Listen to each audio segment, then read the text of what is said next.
vam dir, home, no podem perdre un altre element del nostre patrimoni. No tenim massa patrimoni, per tant el que tenim l'hem de cuidar. I en aquest cas, a més, estava plenament justificat, donat que és un edifici, que és un edifici que té 165 anys de vida, que com aquesta estació, diuen, n'hi ha d'altres, sí, però les poques que hi ha tenen aquest procés, se van enderrocant. Per tant, cada dia que passa tenia més valor. I a més, per tant, hi havia l'element patrimonial i en acabat hi havia la demanda dels veïns d'un element que dona identitat. No en va, saps que aquest barri es diu el barri de l'estació, clar, ara no sabem com es seguirà. I aquesta especulació, penso jo, és la que ha fet decantar l'Ajuntament cap a aquest costat, no?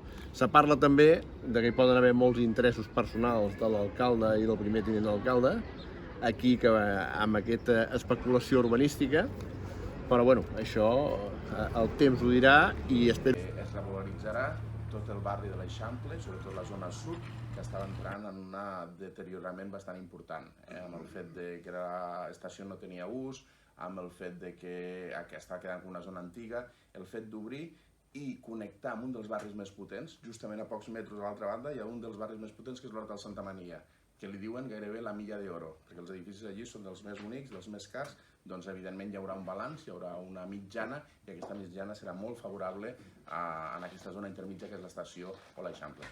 A veure, ha sigut com un diàleg de sords. Ells saben que tenien majoria, que el que deien ells aniria a missa, com aquell que diu, i és el que han fet. Inclús pensa que abans d'aquest enderroc hi havia associacions d'aquí de Cambrils que havien demanat hora amb l'alcalde per parlar-ho.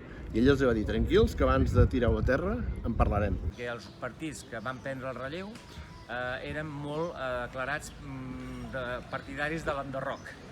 Clar, si tu tens un govern d'un ajuntament en què tots els partits que tenen majoria al ple de l'Ajuntament tenien com a objectiu enderrocar-ho, és molt difícil aturar-ho. La xifra són 42.000 euros. Són 42.000 euros i és una reserva de crèdit, que vol dir un pressupost que ja va estar guardat des de l'any passat, en el pressupost del 2022, o sigui, els diners els teníem, només es podien gastar amb això, perquè amb un pressupost municipal s'ha de saber que els diners no es poden gastar amb el que un vulgui, sinó amb el qual està destinat. L'estació està enderrocada, però continua havent-hi el mateix pla general.